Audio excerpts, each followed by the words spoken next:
자, 이번 동영상에서는 예외 처리라는 것을 다루어 보겠습니다. 그 파일 입출력에서 한번 사용해 본 적이 있는데요. try exception 이라는 거 기억나나요? 예, 바로 그 부분입니다.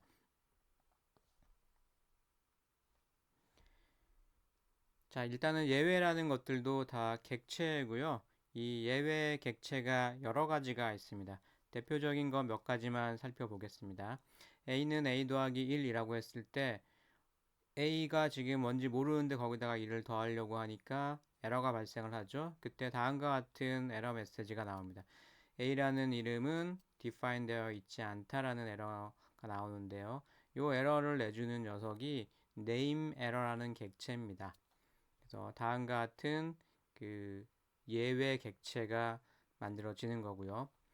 자, 밑에 보면은 또 C는 B 나누기 A인데 A가 지금 제로죠.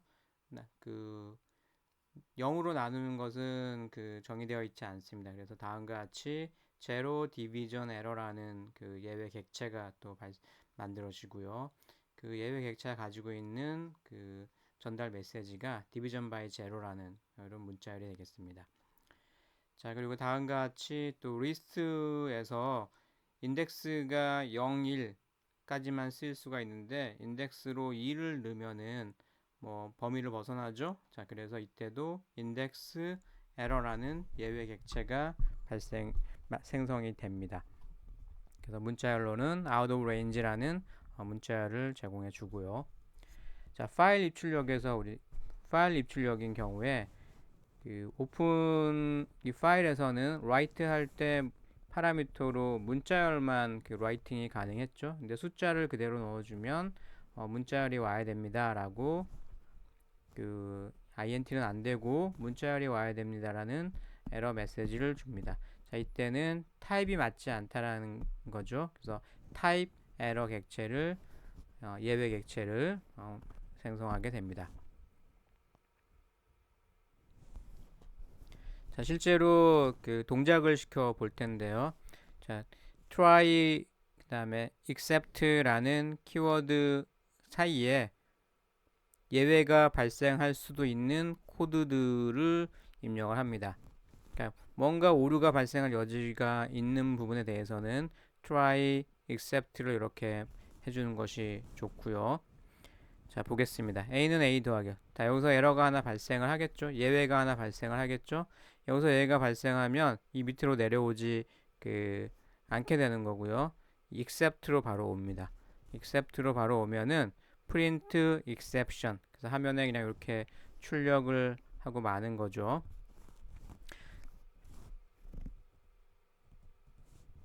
자, 만약에 이제 이 부분이 없었다라고 하면은 A 제로, 그다음에 C는 1 나누기 A니까 여기서 또 예외가 발생하겠죠. 그럼 밑으로 더 이상 내려오지 않고 except로 와서 print exception 이렇게 요게 출력이 될 겁니다.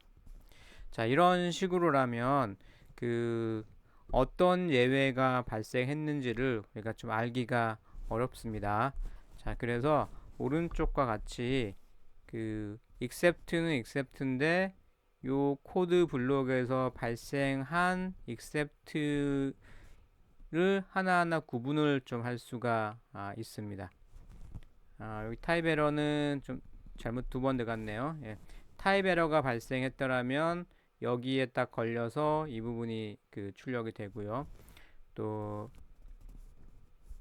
제로 디비전이 문제가 됐다라면 1로 와서 이 부분이 출력이 되고 그 이런 파일이 없는데 그 파일을 오픈하려고 하면은 또 여기서 또 파일 not found 같은 에러 예외가 발생하겠죠. 그리고 여기서는 타입 에러가 또 발생을 할 겁니다. 그래서 발생하는 예외별로 except를 다르게 구성을 해줄 수도 있습니다. 자, 그러려면 이 예외 객체의 이름을 여러분들이 좀 알아둘 필요가 있겠네요. 타입 에러, 그다음에 제로 디비전 에러, 파일 not found 에러 뭐 이런 것들이 있습니다. 자, 이 부분은 직접 실습을 통해서 한번 확인해 보겠습니다.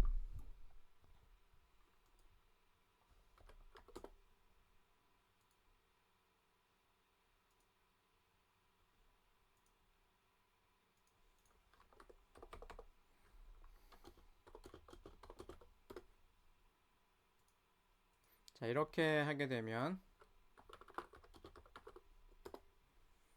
네임 에러가 발생을 하는 거죠. A라는 이름이 define 되어 있지 않다. 이렇게 에러가 발생하는데,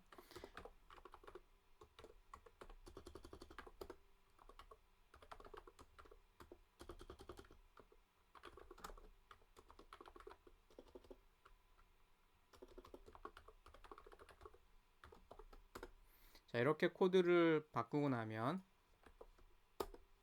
자, 이런 식으로 이제 네임 에러 객체 이런 문구가 안 나오고요. 그냥 내가 프로그래머가 지정한 이 문구가 화면에 출력이 되게 됩니다.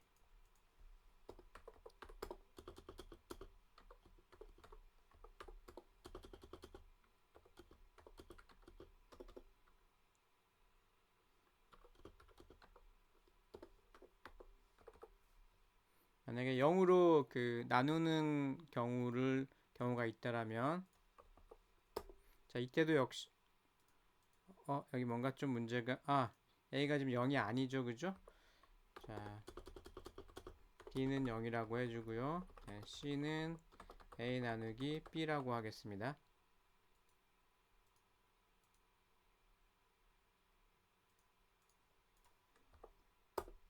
자, 그럼 또 역시 익셉션이 발생하는데 이 부분에서 발생을 한 것이겠죠?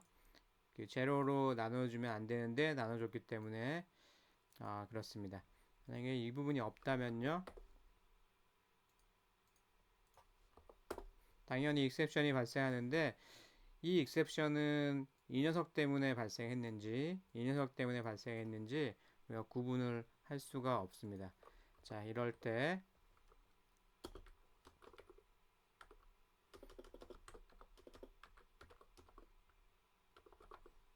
여기 name error가 있죠? except name error인 경우에는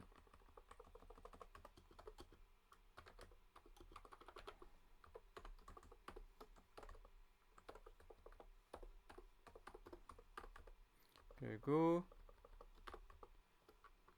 zero division error 맞나요? 확인해 보겠습니다. zero division error.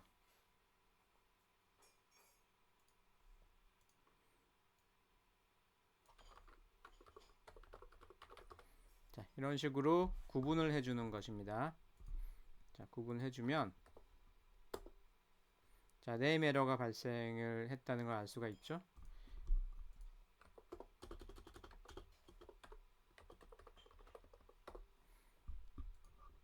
자, 이렇게 네임 에러가 발생하지 않도록 조치를 취해주면 이번에는 여기서 그 에러가 발생을 합니다. 그럴 때는 이로 내려오겠죠. 네, 제로 디비전 이렇게 출력이 잘 됩니다. 자, 다른 그 예외에 대해서도 그 예외의 종류를 좀 구분하고 싶으면은 try, except 어떤 예외 객체의 이름을 써주면은 해당 부분으로 그 예외가 발생했을 때 해당 부분에 코드 블록을 실행시킬 수가 있습니다. 자, 예외가 발생하는 경우에 그 예외를 제가 직접 프린트 아예 들어가는 내용을 바꿔 줬는데요. 다음과 같이 하면 예외 객체가 가지고 있는 그 에러 문구를 출력을 할 수가 있습니다. 보면요. 여기 1, 2, 3을 넣으면은 문자열이 아니기 때문에 타입 예외가 발생을 하죠. 자, 그럴 때 except 타입 에러까지만 써주는 것이 아니고 이 타입 에러의 객체를 as 이라는 변수로 참조를 시킵니다. 자, 그러면 이 2를 프린트를 해보면요. 이 타입 에러가 원래 내주는 에러 문구를 확인할 수가 있습니다. 그래서 이렇게 실행해 보면은 write argument must be str 이런 식의 문구가 나오게 되겠습니다. 자, 그런데 이렇게만 나오면은 사실 어느 에러가 발생했는지를 우리가 충분히 이 문자를 통해서 알 수가 있게 되죠.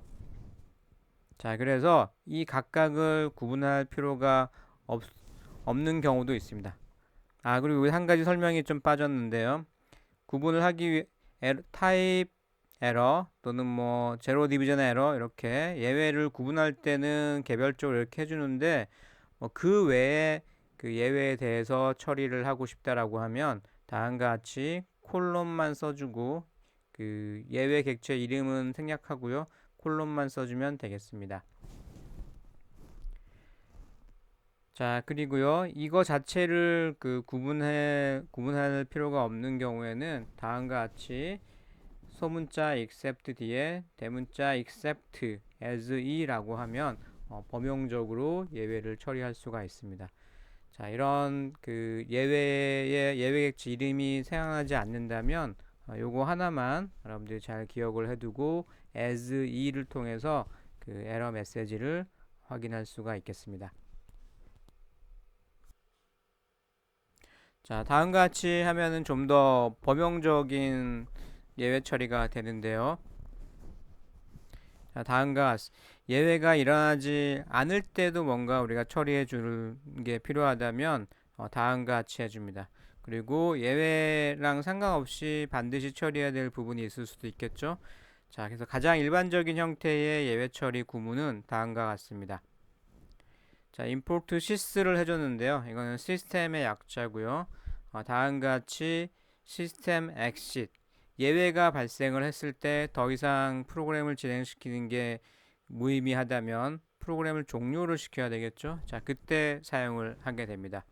system.exit를 통해서 프로그램을 종료를 시킬 수가 있고요. 자, 여기 예외가 발생할 수도 있는 코드 블락이 있습니다. A1, A는 A 더하기. 여기 문제가 없긴 하죠. 자, try, except, 대문자 exception이라고 넣어주고요. as e 이렇게 해줍니다. print e 예외가 발생하면 프로그램을 종료하면 되고요. 그렇지 않으면 여기 이 코드 블록에서 try 코드 블록에서 예외가 발생하지 않으면 이쪽으로 오게 됩니다. 그래서 에러가 없으면 이제 여기 어떤 조치를 취하면 되는 거고요. 그다음에 이 부분 예외가 있든 예외가 없든 간에 어쨌든 마지막에 항상 이 부분을 수행할 수 있도록 하려면 finally라는 그 키워드를 이용합니다. 그래서 try, except, else, finally 이렇게 조치를 해주면 좋겠습니다.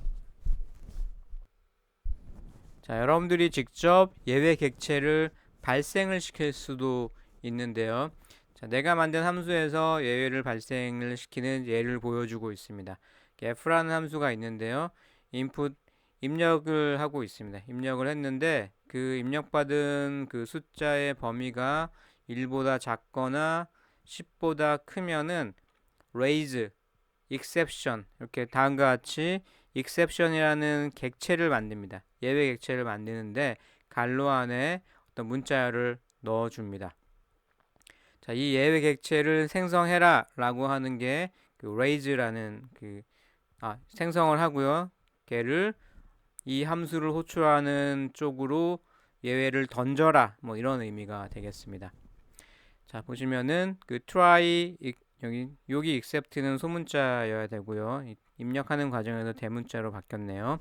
try except 구문 있고요. 그 사이에 f가 있습니다. f라는 함수를 호출을 하는데 여기서 raise를 하게 되면은 요 조건이 맞아서 raise를 하게 되면은 예외가 요쪽으로 넘어가게 됩니다. 이 예외가 try 요 사이에 예외가 발생하면은 요쪽이 실행되게 되어 있죠. 그래서 이때 요 2를 프린트를 해보면 요 out of range가 출력이 됩니다.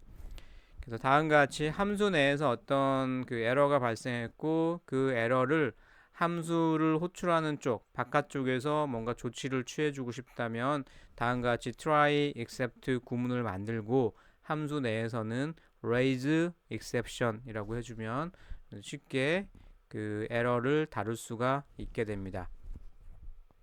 자, 이 방법을 여러분들이 잘 활용하면 좋겠습니다.